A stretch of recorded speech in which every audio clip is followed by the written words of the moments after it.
Zelena luč. Pozdrav! Jaz sem Jan Grilc, dnevno se prevažam med dvema z javnim prometom dobro povezanima krajema v Sloveniji in svoje potrebe po premikanju lahko zadovoljim brez večjih težav.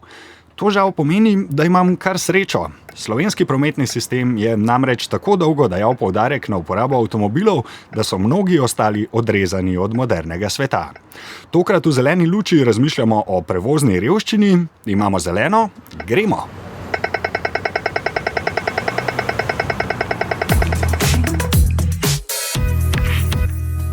Na nek način, torej tokrat v Zeleni luči nadaljujemo temo od prejšnjič. Govorili smo o prometnem načrtovanju, ki mora vsem omogočiti višjo kakovost življenja in dostopnost do storitev, ne nujno z avtomobilom. Eden izmed problemov tako imenovanega avtocentričnega načrtovanja je tudi to, da približno tretjina prebivalcev v zahodnih razvitih državah ne more ali ne sme uporabljati avtomobila in so posledično na mnogo ravneh izločeni iz družbenega življenja, hkrati pa zaradi pomanjkljive izbire prevoznih sredstev težko zadovoljujejo svoje osnovne potrebe. Tveganje prevozne revščine se povečuje tudi z energetsko krizo in tudi v okviru zelenega prehoda, če ta ni izpeljan na pravi način. Tej temi se pri svojem delu v okoljski organizaciji Fokus veliko posveča naša strokovna sodelavka v Zeleni luči Marjeta Benčina. Marjeta, pozdravljena. Lep pozdrav. Zelo hitro so minili te 3 meseci. Tako. Če začneva kar na začetku, kako sploh opredelimo prevozno revščino? Ja, kot si že povedal, če ponovim splošno definicijo, prevozna revščina je stanje, ko ima posameznik ali pa gospodinjstvo omejen dostop do zaključnih storitev in dejavnosti, ker je prevoz do njih bodisi neustrezen ali pa se ga težko privošči, lahko pa tudi oboje. Če povemo drugače, prevozno revni ljudje so tisti, ki nimajo ustreznega prevoza do službe, šole, zdravnika, upravne enote, banke, trgovine in tako dalje, ali pa je ta tako drag, da si ga ne morejo privoščiti. Zdaj, dejavniki, kot so slaba dostopnost do javnega prevoza, nizki dohodki, življenje v odročnih naseljih, drago lastništvo avtomobila, visoke cene goriva, nizka informiranost o alternativah prevoza, tudi digitalna izključenost, predvsem pri starejših, pa skriti razlogi prevozne revščine in tudi drugi dejavniki lahko zelo povečajo socialno izključenost nekaterih skupin. Ja, in kako to vprašanje nekako naslavljate pri Fokusu? Kaj ugotavljate? Katere družbene skupine so v bistvu najbolj podvržene prevozni revščini? Ja, Slovenija je avtomobilistična država, to že vemo, z dobro cestno infrastrukturo ali pa drugače, če imaš avto in denar za gorivo, so ti dostopne skoraj vse destinacije. Težava pa je, ko imamo po nekaterih ocenah skoraj polovico prebivalcev, ki avta ne vozijo iz različnih razlogov, bodisi ga nimajo, so zato premladi ali pa prestari, ga niso sposobni voziti ali pa ne želijo imeti zaradi nekih, recimo, okoljskih razlogov.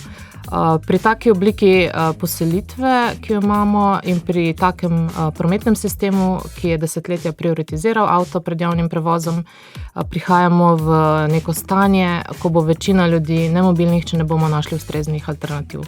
Tema pa je v zadnjih letih postala zelo aktualna na ravni celotne Evropske unije, se bodo morale države članice uvesti trgovanje z emisijskimi kuponi tudi v sektorjih promet in stavbe. Sprva je bilo mišljeno, da bodo višje cene kuponov krili ponudniki energije in goriva, vendar je jasno, da bodo ta strošek na koncu prevalili na potrošnika in brez nekih omilitvenih ukrepov, ki bi to reševali, se bosta energetska in prevozna revščina poglobili. Kar pa poskušajo na evropski ravni blažiti s tako imenovanimi socialnimi skladi za podnebje v vsaki državi članici, in v Fokusu tudi sledimo pripravi tega nacionalnega našega slovenskega socialno-podnebnega načrta, ki je pa ravno v nastajanju. Tema je, kot lahko slišite, pomembna ne samo zaradi tega, ker zaradi nje trpi ogromno ljudi, ampak tudi zaradi ukrepov, ki jih bomo morali sprejemati v prihodnosti. O tem bomo torej danes razmišljali v Zeleni luči.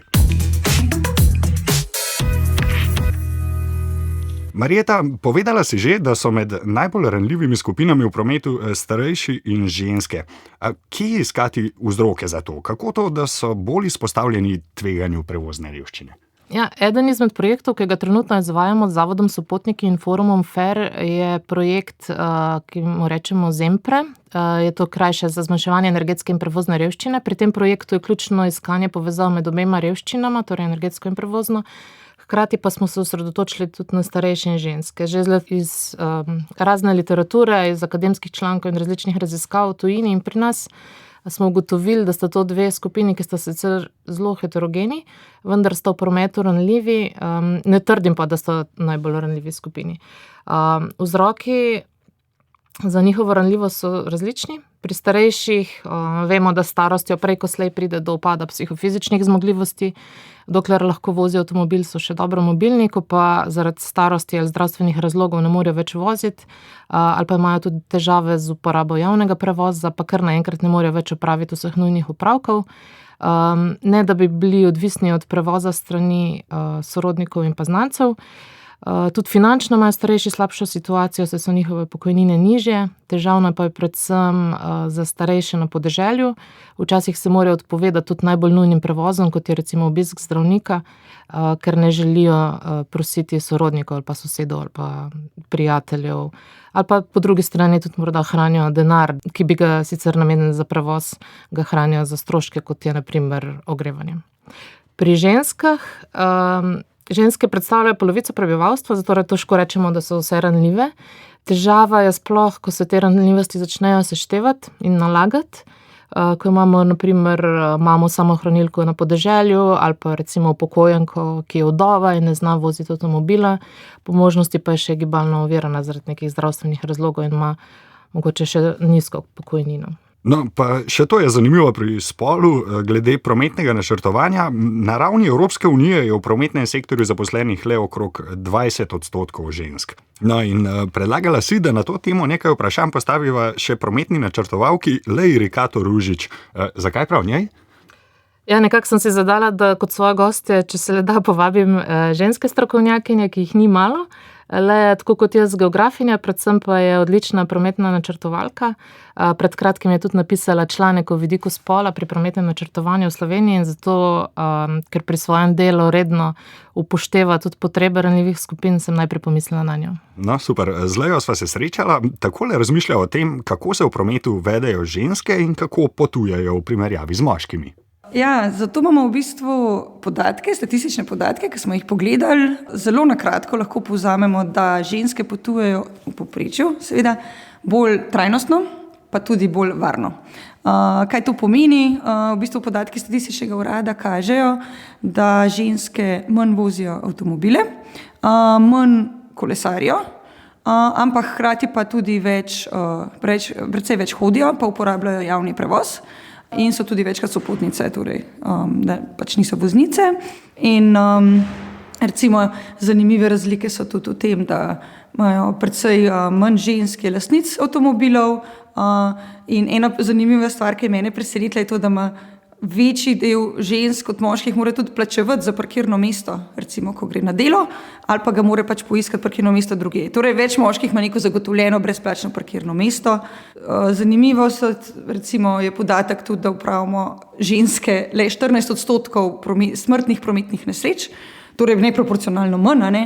Je pa dolga leta veljalo tudi to, da imajo ženske večjo verjetnost, da utrpijo hude poškodbe ali pa umrejo v prometni nesreči, ker so bile varnostne naprave, recimo varnostni pasovi, prilagojeni moškim. To se je zdaj v zadnjih letih spremenilo. In v bistvu to, kaj zdaj to pač tudi pomeni, da so na splošno bolj izpostavljeni tveganjem prevozne revščine. Če upoštevamo te potovalne navade žensk, na kakšen način torej lahko čutijo posledice teh potovalnih navad v naših mestih in v našem prometnem sistemu? Pač, ker jih lahko zdaj ženske, glede na te podatke, uvrščamo med ranljive uporabnike. Nažalost, ranljivi uporabniki so tisti, ki nosijo največje breme te neke slabe dostopnosti pa varnosti.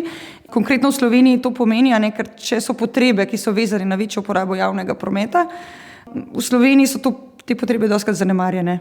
Pač vsi vemo, z javnim prometom se v današnjem stanju v Sloveniji porabi preveč časa. Zelo težko je kombinirati več namenov poti in izven konic, ko je frekvenca zelo upade, je pač potovanje zelo oteženo, ker trenutno so vozni redi ravnani na neke srednješolske urnike, pa mogoče na delovnike klasične, ne pa na tisto, kar se pač dogaja tudi vmes. In za te poti se pač nekako odvijajo preko celega dneva. Pomeni lahko tudi večje finančno breme, ker imajo ženske pač manj razpoložljivega dohodka. Torej, če si pač Na koncu je realnost ta, da ogromno jih pač je prisiljenih v lastništvo avtomobila, mogoče si pa kdo tega ne more privoščiti in je pač jih to pahne v nekakšno prevozno revščino. Že tako imamo v Sloveniji zelo visok delež stroška za mobilnost po gospodinjstvih, enega najnižjih deležev uporabe javnega prometa. In z vidika hoje in kolesarjenja se pa pač večkrat soočajo s temi ovirami v prostoru, grajene ovire, recimo pri uporabi otroških vozičkov, pri spremljanju invalidov. In ker se manj počutijo varne kot moški, to je pač raziskave kažejo, so pač manj udeležene v kolesarjenju, čeprav je ravno kolesarjenje tisto, ki je najbolj mogoče idealno prevozno sredstvo za kombiniranje kratkih lokalnih poti. In recimo to je tudi indikator na Nizozemskem, kjer je več žensk kolesarji kot moških. Ravno zato, ker upravljajo te kratke lokalne poti, ampak seveda imam pa primerno infrastrukturo za to, umirjen promet, sklenjeno omrežje in tega pri nas ni. In zato nekako ženske so izpostavljene te slabši dostopnosti. In seveda, tukaj je zelo pomembno, ne samo ženske. Torej, tudi vsi otroci, starejši, kdorkoli, ki ima nekako, ki je bolj vezan na te oblike prometa, ki niso avtomobil. Zdaj, vse ta dejstva oziroma vsi ti podatki so pomembni tudi zaradi prometnega načrtovanja. Kolikšen pa je delež žensk pri prometnem načrtovanju in v čem recimo vi osebno vidite prednost spolno malo bolj uravnoteženih ekip? Danes je ta zastopanost žensk na tem prometnem področju pač višja, kot je bila v preteklosti, ampak še vedno je zelo nizka. V Sloveniji je recimo v tej prometni industriji manj kot petina žensk. Če pa gledamo na ravni odločevalcev, recimo na ravni župan, ministric in podobno, je še manj kot tretjina. Ti deleži so nižji kot evropsko povprečje. In raziskovalci so pač ugotovili, da je, oziroma je to jasno, iz izkušenj, da je pač domena prometa je bila tradicionalno v rokah moških. Oziroma ne samo domena prometa, tudi prostora nasploh, pa tudi urbanističnega načrtovanja. In so pač nekako zdaj nehote so oblikovali urbani prostor in prometni sistem po svoji meri, pogosto iz pozicije voznika avtomobila. In kaj pač problem je ta, da se je pač tukaj včasih kar popolnoma spregledali potrebe nekih ranljivih skupin, ljudi, ki ne vozijo, otroci, starejši, ženske, če hočete. In s tem se je tudi spremenilo urbano strukturo mest, ki se je prilagodila avtomobilom, ne ljudem. In smo nekako dehumanizirali mesta. Tako da prednosti, da bolj uravnotežene zastopanosti. Tako kot verjetno v vsakem poklicu je dobro, da imamo neko ravnotežje, da dobimo drugačne poglede. In drugo je pa to, da pač, ker ženske v povprečju malo drugače potujejo, je večja verjetnost, da bojo imele več posluha za take, ki ne nujno vozijo avtomobila. In mogoče so tudi po naravi že malo bolj dovzetne za poslušanje potreb nekih ranljivih skupin, recimo otrok ali pa starejših. Pa tudi z vidika interdisciplinarnosti je zelo pomembno, da imamo pač različne poglede in recimo, če bi mi vključevali tudi več, mogoče družboslovcev oziroma teh družbenih pogledov v promet, ne samo inženirskega, je že s tem večja verjetnost, da privabimo tudi več žensk v ta poklic. In je to tak win-win pristop. Lejari Kato Ružič, daj vam morda zdaj narediti še eno tako miselno vajo. Kakšen bi bil svet, če bi promet že od začetkov načrtovali ženske? Kot sva zdaj ugotovila, je bil v 20. stoletju bolj kot neprilagojen belim, predvsej premožnim moškim, ki imajo avtomobil. Kako pa bi bilo danes, če bi že prej veliko več imele besede tudi ženske? Ravno včeraj sem brala knjigo, kjer je prav pisali ravno na to temo, da tam so tako rekli, da feminističnega mesta nikoli v zgodovini nismo imeli. In je težko reči, v bistvu je to totalno ugibanje, kaj bi bilo, če bi bilo. Ampak recimo so neke raziskave, neka švedska raziskava recimo pokazala, da bi se emisije zmanjšale za 18%, če bi moški začeli potovati tako kot ženske. Tam je bil recimo tak zelo zanimiv podatek. Ampak v vsakem primeru jaz mislim, da bi imeli mesto, da če bi postavili ženske v središče procesa načrtovanja, mislim, da bi prišlo do situacije, v katerem bi zmagali vsi. Če bi se na ta način izboljšali javni prevoz, hodljivost okolja, pa potem seveda pogoj za uporabo koles za to dnevno mobilnost, bi imeli to učinke za celotno družbo, ker bi imeli, s tem bi dosegli bolj enakopravno obravnavo otrok, starejših, gibalno oviranih, socialno deprivilegiranih, revnih, torej ne glede na spola. In s tem bi zdaj nekako dosegali enakopravno, bolj pravično dostopnost do delovnih mest, do storitev, do izobraževanja in na koncu je pa seveda tudi okoljski vidiki so zelo pomembni, da bi lahko hitreje dosegli cilje dekarbonizacije, kakovosti zraka, zmanjšanja hrupa in podobno. Marjeta, govorili smo o spolu, poglejmo zdaj še vpliv starosti za tveganje prevozne revščine. Vemo, da se evropske družbe starajo, tudi v Sloveniji demografski trendi niso nič drugačni. Kako se bo moral tudi prometni sistem prilagoditi starajoči se družbi? Prilagoditi se bodo morali vsi sistemi, ne le prometni. V mislih imam predvsem prostorsko načrtovanje, ki bo omogočilo bližino storitev tudi na območjih razpršene poselitve, ne le v večjih središčih. Pomembna je mešana raba, da imamo v stanovanjskih soseskah tudi druge storitve, da se ne rabimo z avtomobilom odpraviti recimo na nek drug konc mesta v trgovino ali pa spet nekam drugam v zdravstven dom. Če ostanem pri prostoru, tudi recimo zaradi vročinskih valov sta hoja in kolesarjenje poleti za starejše skoraj nemogoča. Ozelenjevanje mest, senčne poti, klopi za postanek in podobni ukrepi so zelo pomembni ukrepi prilagajanja na podnebne spremembe. Na podeželju bo potrebno sistematično organizirati prevoze na klic kot del javnega potniškega prometa, tudi prevoze od vrat do vrat. Vozila javnega potniškega prometa bodo morala biti prilagojena gibalno oviranim, na primer nizkopodni avtobusi in vlaki, pa verjetno bo potrebna še kakšna prilagoditev, ki se pa zdaj ne spomnim. No, ampak glede na to, da pri projektih veliko sodelujete tudi s tujino, kateri ukrepi za zmanjševanje prevozne revščine pa so se v tujini do zdaj izkazali za najbolj učinkovite? Ko se pogovarjam z raziskovalci prevozne revščine v drugih državah in jim povem, kateri ukrepi že obstajajo pri nas, ugotavljam, da tudi drugje niso veliko bolj napredni. Morda bi izpostavila francoski primer socialnega leasinga oziroma socialnega zakupa. Želeli so pomagati revnim zaposlenim na podeželju, da bi lažje prišli na delo in jim za od 49 do 150 evrov na mesec omogočili zakup manjših električnih vozil domače proizvodnje. Ker je lastništvo avtomobila v Franciji zelo drago, je bil tak ukrep dobro sprejet, zelo hitro so pograbili in je v nekaj tednih zmanjkalo sredstev. Tako so rešili v bistvu problem revnih zaposlenih, ki so težko dostopali do služb. Naj pomenim, da pri njih nimajo načina povračila stroškov prevoza na delo, tako kot pri nas. No, kaj pa v Sloveniji? Tudi poteka že nekaj kar uspešnih projektov, ki nagovarjajo problem prevozne revščine. Kateri so tisti izstopajoči in kako bi jih v bistvu lahko razširili, da bi pokrili še več prebivalstva? Kar nekaj jih je, čeprav smo jih uvajali takrat, ko nismo imeli v mislih še prevozne revščine kot take. Naprimer brezplačne vozovnice za javni prevoz za starejše in veterane, cenejše vozovnice med vikendi, tudi ta vozovnica Slovenija, ki je zelo ugodna terminska vozovnica in omogoča vožnjo na vseh sredstvih javnega prevoza. Pri ugodnih vozovnicah in pa brezplačnih vozovnicah za starejše treba opozoriti, da niso enakopravne, v smislu, da jih lahko uporabljajo le tisti, ki imajo dostop do javnega prevoza. Omenila pa bi še enkrat prevoze na klic. Prevoze na klic na prostovoljni bazi, ki jih organizirajo v Zavodu Sopotniki in Zlati mreži. Taki prevozi so bili organizirani nekako na pobudo aktivnih lokalnih skupnosti, ki so identificirale veliko socialno izključenost starejših na njihovem podeželju. Zdaj se ta storitev izvaja v nekaj manj kot 130 občinah, kar je več kot polovica. Ampak tudi tam, kjer se izvaja, so potrebe veliko večje, kot je ponudba, ne zadostijo samo povpraševanju.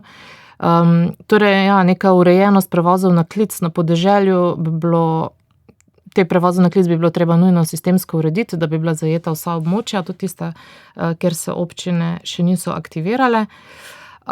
Trenutno bi izpostavila tudi pilotni projekt Družbe za upravljanje javnega potniškega prometa in Ministrstva za okolje, podnebje in energijo, in to je pilotni projekt prevoza na klic za gibalno ovirane invalide v okolici Maribora in Ljubljane, ki naj bi se razširil tudi na druga območja.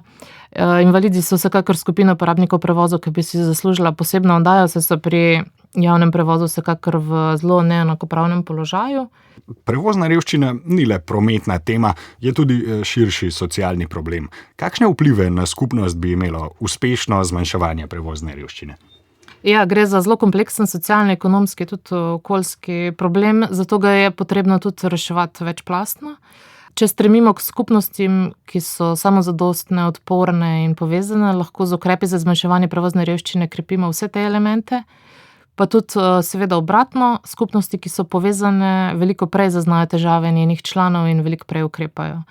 Marjeta, najlepša hvala. Čeprav vem, trenutno aktivno delaš na več projektih v povezavi s prevozno revščino, kdaj lahko pričakujemo kakšne rezultate raziskav? Ja, trenutno res sodelujemo na več projektih na to temo. V nekaterih raziskujemo skrite dejavnike prevozne revščine, v drugem spet pripravljamo analizo povezave med prevozno in energetsko revščino. Bi pa omenila še projekt z naslovom Prevozno revščino v središču pozornosti, kako ranljivim skupinam omogočiti, da bodo imele koristi od razogljičenja prometa. Pri tem projektu pa sodelujemo s češko nevladno organizacijo CDE in bomo v bistvu organizirali razne dogodke na lokalni in nacionalni ravni. Pregledali bomo tudi nove celostne prometne strategije, ki se zdaj pripravljajo v občinah in ugotavljali, v kakšni meri obravnavajo problem prevozne revščine. Ogledali si bomo tudi primere dobrih praks na Češkem, Čehi pridejo pogledati kakšno dobro prakso k nam. Zdaj, glavni cilj projekta pa je ozaveščati o pomembnosti zelenih prometnih politik, da vztrajamo pri njih, pa čeprav se marsikomu zdijo preveč abstraktne ali pa dodatno breme za malega človeka, ampak je zelo pomembno, da vsi vemo, kakšne so njihove koristi za družbo, za okolje in pa tudi za vsakega posameznika, da ne smemo nikogar pustiti zadaj. In o rezultatih teh raziskav vas seveda obvestimo tudi v zeleni luči. Še nekaj novic in priporočil z področja mobilnosti. Marjeta, imaš ti kakšno priporočilo za branje ali gledanje?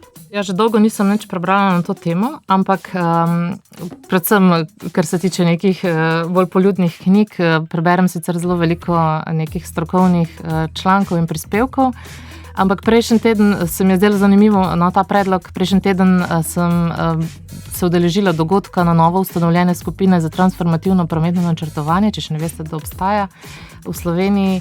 In eden od njenih članov, dr. Aljaž Plevnik, je predlagal branje knjige Američanke Susan Handy z naslovom Shifting Gears. Ta knjiga je z leta 2023 zelo aktualna in govori o tem, kako spremeniti tradicionalne pristope k prometnemu načrtovanju in kako narediti prehod od osredotočenosti na avtomobile k dostopnosti ter vključevanju okoljskih in družbenih vrednot. In jo imam zdaj zelo visoko na svojem bralnem seznamu. Menda izvrstna knjiga, kot smo lahko slišali. Pogovor z dr. Aljažem Plevnikom, ki jo je predlagal, pa slišite v prejšnji zeleni luči. Nadaljujemo pa v baltskih državah. Tam je prejšnji teden začela delovati nova železniška povezava med prestolnicami Litve, Latvije in Estonije. V regiji so se lotili kar nekaj ambicioznih železniških projektov in prvi rezultati prihajajo na plano. Nova povezava bo potnike od Vilne čez Rigo do Talina pripeljala v 10 urah in pol brez prestopanja. Prej pa so za to relacijo potrebovali več kot 24 ur. To so dosegli predvsem z uskladitvijo voznih redov, potovanje pa naj bi se bistveno skrajšalo še po letu 2030, ko naj bi bila dokončana linija hitrih vlakov z imenom Rail Baltica.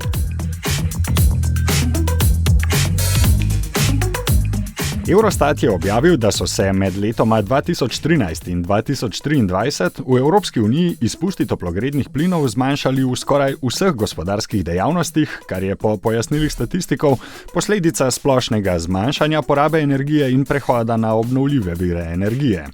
Rast izpustov toplogrednih plinov pa so medtem zabeležili zgolj v dejavnostih transporta in skladiščenja za 14%. Kot navaja Eurostat, se zdi, da je nenehno povečevanje obsega prometa izravnalo znatne naložbe v nizkoogljične pametne tehnologije, ki so bile v tem sektorju izvedene od začetka tisočletja. Sistem kolesce, ki ki omogoča izposojo in souporabo koles v mestni občini Celje, je v letu 2024 zabeležil 20% rast izposoji. Kot sporočajo iz celjske občine, so uporabniki lani skupaj prekolesarili skoraj 500 000 kilometrov, kar je 15% več kot v letu prej. Bravo Celje! Zelo dobrodošli so tudi vaši predlogi in novice, sploh pa sem vesel vaših zgodbic z javnega prometa. Čas je za eno novo, pa dajmo. Zdravo Jan, jaz sem Aljaž, sem iz Prebola, ampak se v bistvu skoraj vsak dan vozim v Celje z avtobusom. Se pravi z javnim prevozom in izstopam na glavni avtobusni postaji Celje, kjer pa sem opazil en velik problem, vsaj meni se zdi, da je velik, saj so na aplikaciji Nomago, ko gledam vozni red, ne piše na kateri številki, se pravi na katerem tiru je avtobus. Na avtobusni postaji so pa številke od 1 do 18, mislim da, in v bistvu nikoli ne vem, kje je moj avtobus, ker ne piše. Potem v bistvu hodim na blagajno in skoraj vsak dan sprašujem, na kateri številki je moj avtobus, ker sem skoraj vsak dan ob drugačni uri konec s poukom in grem ob drugi uri na avtobus. Pa ena zgodba je, ko sem šel vprašati, na kateri številki je avtobus, pa v kateri uri, in sem dobil odgovor, a spet ti, od blagajničarke oziroma tiste, ki dela tam. Hvala za tole. Verjamem, da vsak izmed vas pogosto doživi kaj nenavadnega in zanimivega v javnem prometu. Zgodbice z veseljem čakam na jan.grilc@rtvslo.si. Tako, zapeljali smo se skozi še eno zeleno luč. Ob koncu bi si izposodil en stavek, ki ga je zapisala Marjeta Benčina v enem izmed člankov o prevozni revščini. Omogočiti moramo trajnostno mobilnost vsem, ne pa netrajnostne le nekaterim. Najlepša hvala Marjeti za to misel in za njen današnji prispevek. Jan Grilc pa vam želim čim več zelenih luči na vaših križiščih. Pozdrav! Zelena luč. Podcast o mobilnosti 21. stoletja.